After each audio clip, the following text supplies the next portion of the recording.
नमस्कार, पाटलिपुत्र की पॉलिटिक्स देख रहे हैं आप। मैं हूं राधिका राज। पटना की सड़कें आज जंग का मैदान बन गई। एक तरफ पेपर लीक के खिलाफ सड़कों पर उतरे छात्रों का राजभवन मार्च था, दूसरी तरफ सदाकत आश्रम में मौजूद कांग्रेस ऑफिस के बाहर बीजेपी और कांग्रेस कार्यकर्ता आपस में भिड़ गए, जहां जमकर लाठी डंडे चले और पत्थरबाजी भी हुई, जिसके बाद पुलिस ने लाठीचार्ज किया। देखते ही देखते पूरा इलाका छावनी में बदल गया। तो कैसे इस मुद्दे पर पाटलिपुत्र की पॉलिटिक्स गरमाई है, इसी पर चर्चा करने के लिए मेरे साथ मौजूद है कैपिटल टीवी के executive editor Rajeev Kumar. Sir, आपका बहुत बहुत स्वागत है। धन्यवाद। सर, पटना की सड़कों पर आज कांग्रेस भी दिखी और भाजपा भी दिखी, आपस में झड़प हुई। कहां से शुरुआत हुई इसकी? देखिए, कहां से शुरुआत हुई, ये शुरुआत तो राहुल गांधी से हुई। क्योंकि डेमोक्रेसी का मतलब होता है कि डेमोक्रेसी में जनमत जिसके अधीन है, जिसको जनता ने चुन कर भेजा है, उसको उतने समय तक के लिए सरकार चलाने की इजाजत मिले और उसके बीच में विपक्षी पार्टियों के नेता, सोसाइटी में रह रहे कुछ प्रेशर ग्रुप, जिसको दबाव समूह कहते हैं, ये लोगों की भूमिका होती है कि सरकार के ऊपर एक दबाव बनाए, वो भी डेमोक्रेटिक तरीके से। जो लोकतांत्रिक तरीका है, जो नियम कानून बने हैं, उसके आधार पर उस सत्ता के ऊपर दबाव बनाए कि अगर आपने गलत किया तो फिर आगे चुनकर नहीं आओगे।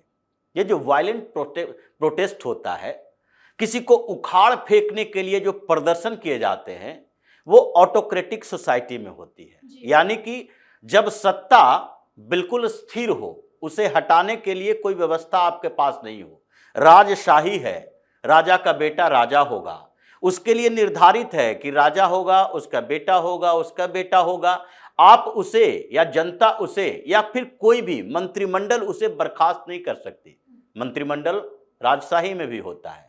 या फिर अगर कोई गुलाम देश की बात, जैसे कि भारत पर ब्रिटिश शासन था, ब्रिटिश शासक वो कोई इलेक्टेड गवर्नमेंट नहीं थी, बल्कि वो स्थायी तौर पर सरकार बनाई हुई है, उसे उखाड़ फेंकना है, उसके लिए कोई भी उपाय करना हो तो आप कर सकते हैं। लेकिन डेमोक्रेसी में तो है नहीं। डेमोक्रेसी में और भारत की डेमोक्रेसी में ये बताया गया है कि 5 साल के लिए आपको चुना जा रहा है। 5 साल तक अगर अच्छा करेंगे तो ठीक है, फिर से चुनाव होगा, आपको चुनकर भेजा जाएगा। अगर 5 साल में आपने अच्छा नहीं किया, आपको रिप्लेस कर दिया जाएगा। और 5 साल के दौरान अगर कोई भी पार्टी जो कि सरकार बनाने के इंतजार में बैठी है, यानी गवर्नमेंट इन वेटिंग, तो उन पार्टियों की जिम्मेदारी है, जिसे विपक्ष की पार्टियां कहते हैं, संसद के अंदर उसके लिए नेता प्रतिपक्ष चुना जाता है। इन लोगों की जिम्मेदारी होती है कि ये सरकार के ऊपर दबाव बनाए रहे कि देखो आपका यह फैसला गलत है, इसीलिए लोग आपसे नाराज हैं। सरकार को ये लगेगा, क्योंकि सरकार किसी पार्टी की है, कि अगर लोग नाराज हैं तो आगे के चुनाव में हमें समस्या आ जाएगी, आगे चुनाव होने वाला है, फिर हमसे एक कुर्सी छीन जाएगी। तो सरकार खुद ब खुद उसमें सुधार की गुंजाइश रखती है कि अगर लोग नाराज हो गए तो फिर हमसे सत्ता छीन जाएगी, सत्ता बचाए रखना है तो इसमें रिफॉर्म लाना पड़ेगा। अब ये स्थितियों को इन लोगों ने गलत तरीके से लिया। अभी पूरे विपक्ष की पार्टियां हंगामा करते हैं, नहीं नहीं नेपाल बना देंगे, बांग्लादेश बना देंगे। ये नेपाल और बांग्लादेश की तरफ विद्रोह प्रदर्शन ऐसा हो कि सरकार खुद ब खुद बर्खास्त हो जाए, प्रधानमंत्री इस्तीफा दे दे। लेकिन उसके बाद क्या? उसके बाद तो कोई सरकार बनानी पड़ेगी। और मान लेते हैं आपकी ही सरकार हो, जैसे बालेन शाह प्रधानमंत्री बन गया नेपाल का, और उसके बाद ये जिस विद्रोह आंदोलन के आधार पर नेपाल की सरकार बर्खास्त हुई, फिर से चुनाव करवाना पड़ा, इंटरिम गवर्नमेंट तैयार हुआ, और उसी विरोध प्रदर्शन की आग फिर से जलने लगी। एक राइडर की मौत होती है, पुलिस निकम्मेपन, लापरवाही, और उसके बाद कुछ यूथ ऑर्गेनाइजेशन सड़कों पर आ जाते हैं, विरोध प्रदर्शन, फिर से हंगामा, पुलिस को टाइट किया जाता है। बालेन शाह जो कि उस समय प्रदर्शनकारियों के साथ खड़ा था, आज प्रधानमंत्री बनने के बाद पुलिस के साथ खड़ा है और प्रदर्शनकारियों को कुचला जा रहा है। वहां पर जितने यूनियन थे, स्टूडेंट यूनियन को भंग कर दिया गया कि अब यूनियनबाजी नहीं चलेगी, क्योंकि उसे पता है कि जिस रास्ते से हम यहां तक आए हैं वो रास्ता फिर से अभी तैयार है। तो वही तरीके हैं कि आज अगर आप हंगामा खड़ा कर रहे हो इस तरह से, आज अगर राहुल गांधी को ये लगा ही नहीं कि वो नेता प्रतिपक्ष हैं, धरना प्रदर्शन विरोध आपका अधिकार है, संवैधानिक अधिकार है, लेकिन उसके लिए जगह निर्धारित है। अगर आप कहोगे कि उसके लिए कोई जगह नहीं है, हम जहां चाहेंगे हमारे जो जरूरतें होगी हम उसी जगह पर धरना पर बैठ जाएंगे, तो कल होके 200 लोग जाएंगे, सुनहरी लेन के आपके बंगले के गेट के सामने खड़े हो जाएंगे, आप बाहर नहीं निकल पाओगे, तो आप तो हाउस अरेस्ट हो जाओगे। अगर कल सोनिया गांधी के 10 जनपद के पास 2-4 हजार लोग जाएं, गेट के सामने बिल्कुल खड़े हो जाएं, गेट खुलने ही न दें, तो आप तो हाउस अरेस्ट रहोगे, फिर तो पुलिस से गुहार लगाओगे, इसे भगाओ, इसे भगाओ। इसी तरीके से आपको प्रोटेस्ट करना था, आपको धरना देना था, आपको एक सांकेतिक तरीके से प्रधानमंत्री मोदी से बातचीत की बात करनी थी, तो फिर आप अपने घर से या खड़गे के घर से आगे निकले, बाहर निकले थे, जैसे मल्लिकार्जुन खड़गे के घर से ही लोग बाहर निकले, वहां उनके बंगले के बगल में आप धरना देकर बैठ जाते, प्रधानमंत्री के खिलाफ तख्तियां लेते। लेकिन आप प्रधानमंत्री आवास के पास जाते हो और वहां पर धरना देने लगते हो, यानी कि पीएम हाउस, जो कि अति संवेदनशील जगह है, जहां ऑलरेडी धारा 163, जो अभी बीएनएस की धारा 163 है, पहले आईपीसी की 144 हुआ करता था, जिसमें 10 लोग से ज्यादा इकट्ठे नहीं हो सकते, इन जगह पर धरना नहीं दे सकते, प्रदर्शन नहीं कर सकते, 8-10 लोग एक जगह पर साथ में आ नहीं सकते, भीड़ नहीं लगा सकते।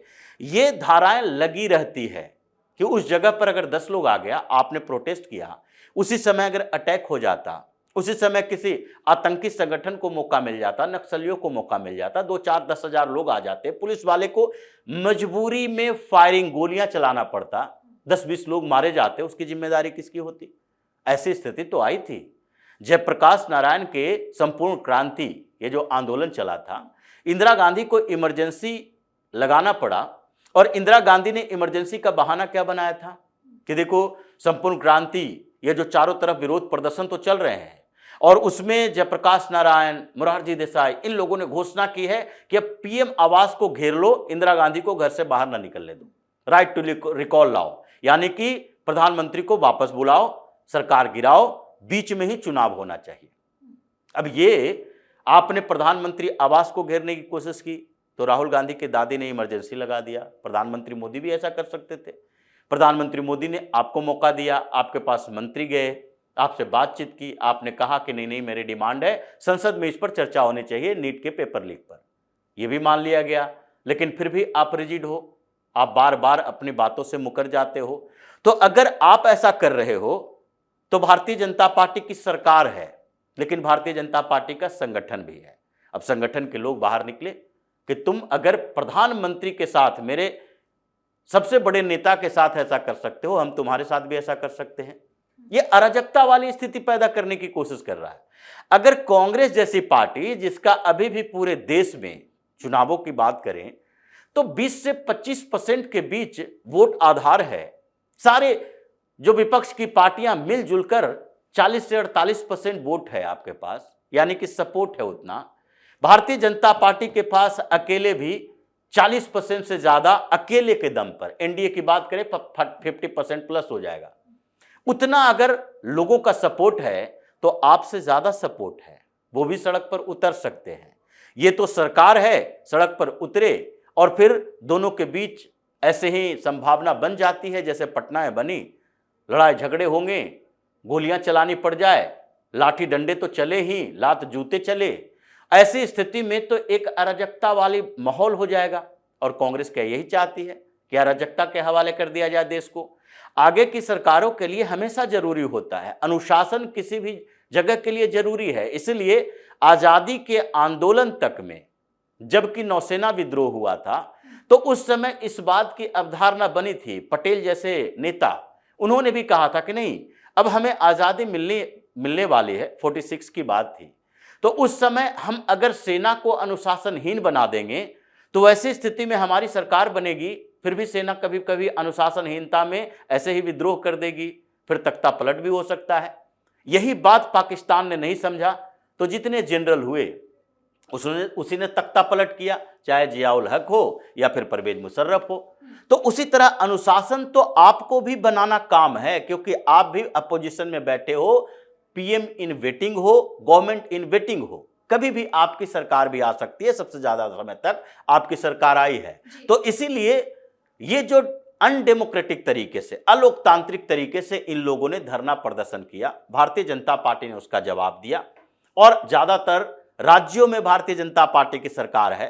तो कांग्रेस अगर इसी तरीके से राहुल गांधी के उस एजेंडे पर आगे बढ़ेगी तो इसका मतलब है कि कांग्रेस के कार्यकर्ताओं, नेताओं की अलग अलग जगहों पर ऐसे ही पिटाई होगी और उसके जिम्मेदार राहुल गांधी होंगे, भारतीय जनता पार्टी नहीं होगी। जी, इस मुद्दे पर जानकारी देने के लिए आपका बहुत बहुत धन्यवाद। धन्यवाद। तो साफ है कि छात्रों का गुस्सा और नेताओं का ये हिंसक रूप बिहार के बिगड़ते मिजाज की गवाही दे रहा है।